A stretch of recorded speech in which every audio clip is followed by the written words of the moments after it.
আকাশবাণী খবর পড়ছি চন্দ্রচূড় সরকার। প্রথমে বিশেষ বিশেষ খবর। কেন্দ্রীয় মন্ত্রিসভা আজ দুটি মহাসড়ক প্রকল্পে অনুমোদন দিয়েছে।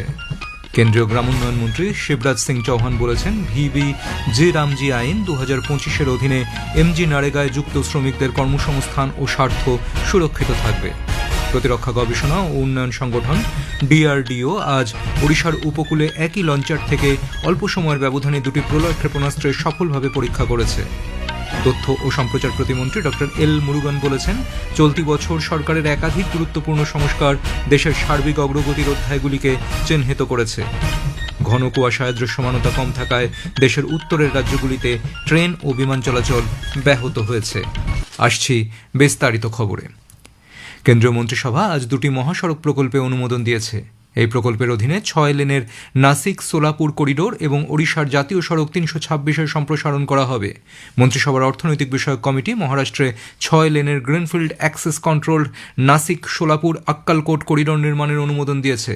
374 কিলোমিটার দীর্ঘ এই মহাসড়কটি নির্মাণ করতে খরচ হবে 19,142 কোটি টাকা। তথ্য সম্প্রচার মন্ত্রী অশ্বিনী বৈষ্ণব আজ নতুন দিল্লিতে সাংবাদিকদের বলেন, এই প্রকল্পটি নাসিক, অহল্যানগর, সোলাপুরের মতো আঞ্চলিক শহরগুলিকে কুর্নুলির সঙ্গে যুক্ত করবে।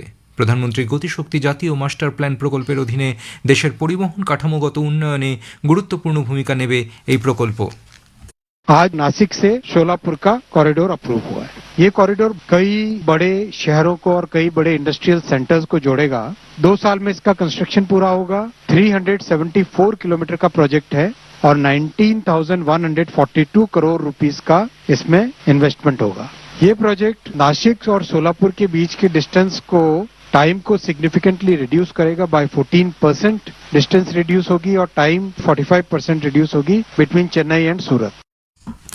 কেন্দ্রীয় গ্রামোন্নয়ন মন্ত্রী শিবরাজ সিং চৌহান বলেছেন, বিকশিত ভারত গ্যারান্টি ফর রোজগার এবং আজীবিকা মিশন গ্রামীণ ভিবিজি রামজি আইন 2025-এর অধীনে এমজি নারেগায় যুক্ত শ্রমিকদের কর্মসংস্থান ও স্বার্থ সুরক্ষিত থাকবে।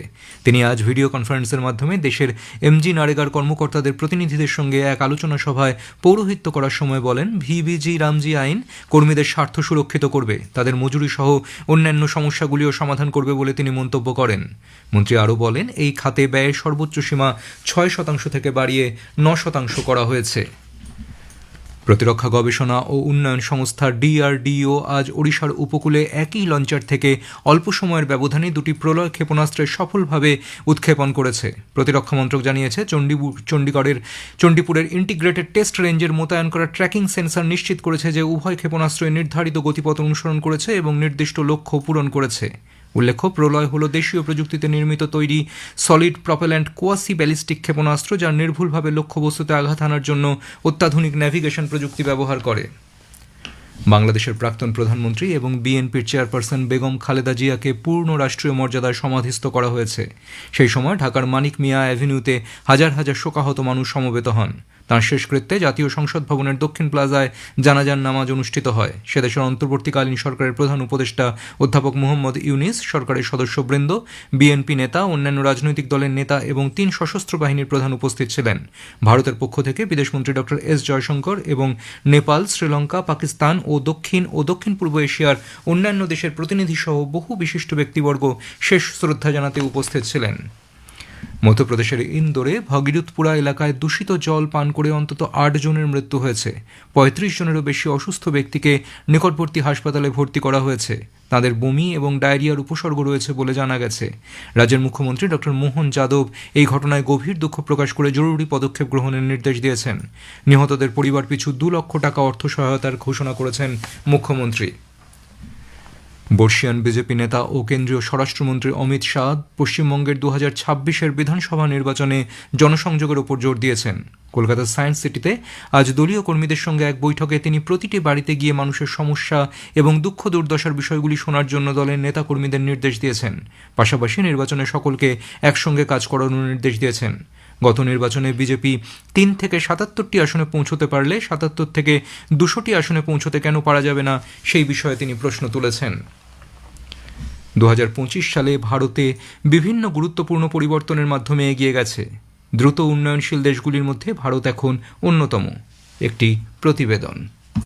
বছরের শেষ দিনে দাঁড়িয়ে ঘুরে তাকালে দেখা যায় 2025-এ প্রধানমন্ত্রী মোদীর নেতৃত্বে দেশ উৎপাদন ও প্রযুক্তির দিক থেকে বিশ্বব্যাপী সমাদৃত হয়েছে। ক্রমবর্ধমান বিদেশি বিনিয়োগ, শিল্পে আত্মনির্ভরতা ভারতকে কেবল দ্রুত বর্ধনশীল বাজার হিসেবেই নয়, বরং বিশ্বের নতুন উৎপাদক হিসেবেও তুলে ধরেছে।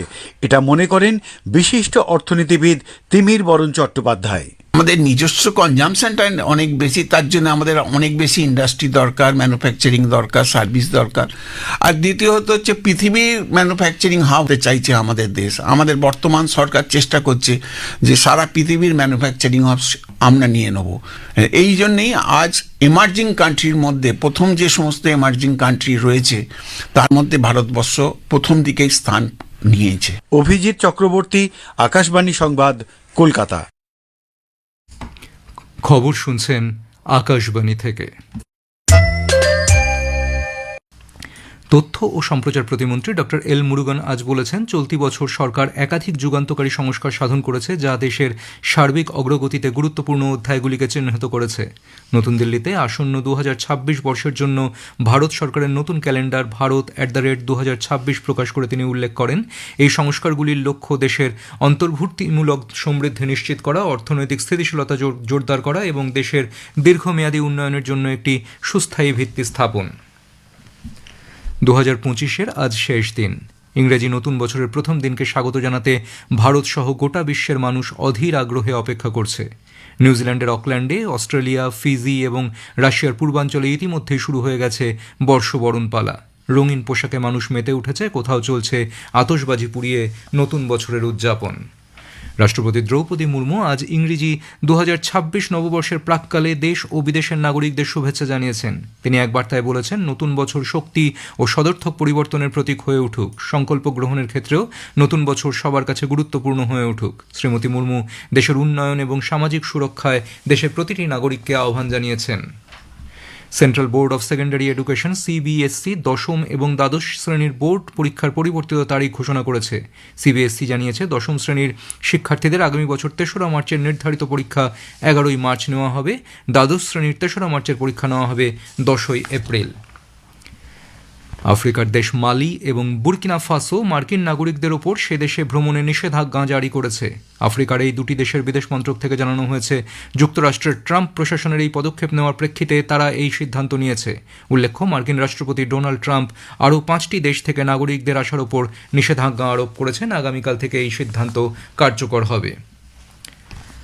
ঘন কুয়াশায় দৃশ্যমানতা কম থাকায় দেশের উত্তরের রাজ্যগুলিতে ট্রেন ও বিমান চলাচল ব্যাহত হয়েছে।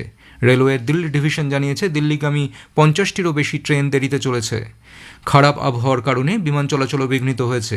দিল্লি বিমানবন্দর জানিয়েছে 148টি উড়ান বাতিল করা হয়েছে। অসামরিক বিমান পরিবহন মন্ত্রক বিমান সংস্থাগুলিকে যাত্রী পরিষেবার নিয়মাবলী কঠোরভাবে মেনে চলার নির্দেশ দিয়েছে। ভারতীয় আবহাওয়া দপ্তর IMD বিহার, উত্তরপ্রদেশ এবং হিমাচল প্রদেশে আগামী কয়েকদিন ঠান্ডা আরও বাড়বে বলে পূর্বাভাস দিয়েছে। পশ্চিমবঙ্গ, দিল্লি, চণ্ডীগড়, হরিয়ানা, পাঞ্জাব এবং উত্তরাখণ্ডের বাতাসে ঘন কুয়াশা থাকবে বলেও জানানো হয়েছে। জম্মু কাশ্মীর, লাদাখ এবং মুজফ্ফরাবাদে ভারী বৃষ্টির পূর্বাভাস দিয়েছে IMD। কর্মচারী রাজ্য বিমান নিগম ESIC প্রকল্পে যোগদানের জন্য নিয়োগকর্তা ও কর্মীদের নিবন্ধীকরণের সময়সীমা বৃদ্ধি করেছে। শ্রম ও কর্মসংস্থান মন্ত্রক জানিয়েছে, 1 মাসের অতিরিক্ত সময়সীমা ESICর সুরক্ষার উদ্যোগকে আরও প্রসারিত করবে। উল্লেখ্য, নিয়োগকর্তা ও কর্মীদের নিবন্ধীকরণ উদ্যোগ প্রকল্প SPREE প্রকল্পটি ESI কর্পোরেশনের 196তম সভায় অনুমোদিত হয়েছিল এবং এই বছর 1 জুলাই থেকে এটি কার্যকর করা হয়। শেষ করার আগে খবরের বিশেষ কিছু অংশ আরেকবার। কেন্দ্রীয় মন্ত্রিসভা আজ 2টি মহাসড়ক প্রকল্পে অনুমোদন দিয়েছে। কেন্দ্রীয় গ্রামোন্নয়ন মন্ত্রী শিবরাজ সিং চৌহান বলেছেন, VBG রামজি আইন 2025-এর অধীনে MG নারেগায় যুক্ত শ্রমিকদের কর্মসংস্থান ও স্বার্থ সুরক্ষিত থাকবে। প্রতিরক্ষা গবেষণা ও উন্নয়ন সংগঠন DRDO আজ ওড়িশার উপকূলে একই লঞ্চার থেকে অল্প সময়ের ব্যবধানে 2টি প্রলয় ক্ষেপণাস্ত্রের সফলভাবে পরীক্ষা করেছে। ঘন কুয়াশায় দৃশ্যমানতা কম থাকায় দেশের উত্তরের রাজ্যগুলিতে ট্রেন ও বিমান চলাচল ব্যাহত হয়েছে। খবর শেষ হলো।